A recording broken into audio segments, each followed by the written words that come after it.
because whatever decision I will make, I will factor this period. Deputy President Professor Kithure Kindiki now says the government will address concerns raised by Gen Z to avoid more protests. He has, however, warned criminals exploiting demonstrations will be dealt with squarely. Meanwhile, Interior PS Dr. Raymond Omolo is urging parents, religious leaders and elders to guide the youth towards peaceful ways of demanding accountability.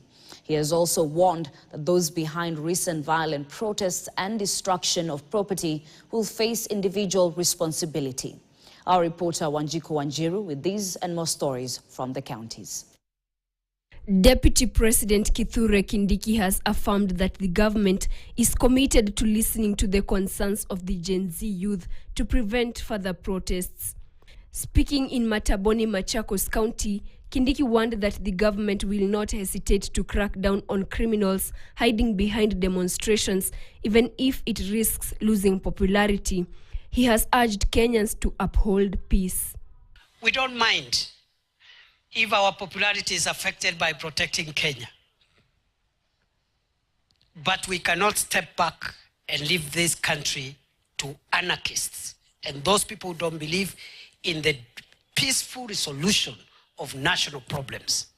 Meanwhile, in the wake of last week's protests that left property worth millions of shillings destroyed, both public and private, the government is now urging parents, religious leaders and elders to guide young people toward peaceful and lawful ways of expressing their grievances.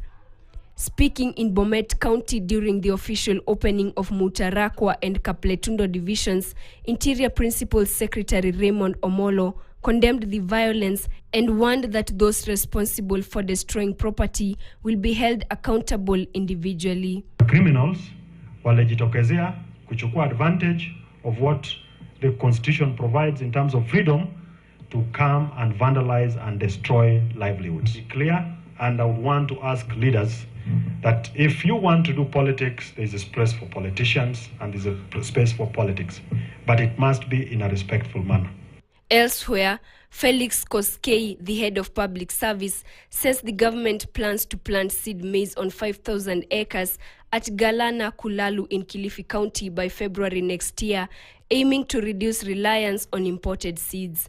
Touring the site, Koskei noted that Kenya's long-term goal is to transform the project into a hub for rice and sugar exports, despite past setbacks from water shortages caused by intake siltation. I've already planted about 700 acres of seed maize, and the investor is working overtime to ensure that by October we shall have 3,200, and by next year, February, we shall have about 5,000. In another story, hundreds of traders at Garissa Market are counting huge losses after fire razed down several stalls early this morning.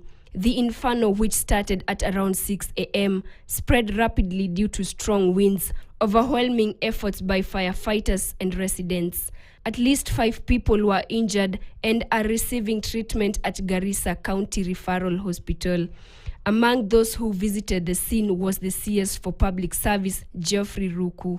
The cause of the fire remains unknown, but traders suspect an electrical fault. Naomba serikali atusaidie, vitu vingi zote zimechomeka, kama mimi sijatoka hata na kitu moja, mboga yote ilienda.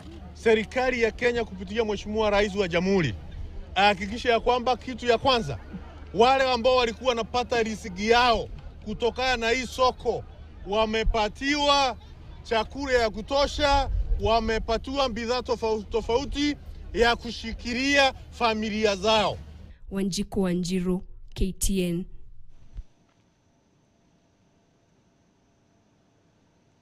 Embakasi Central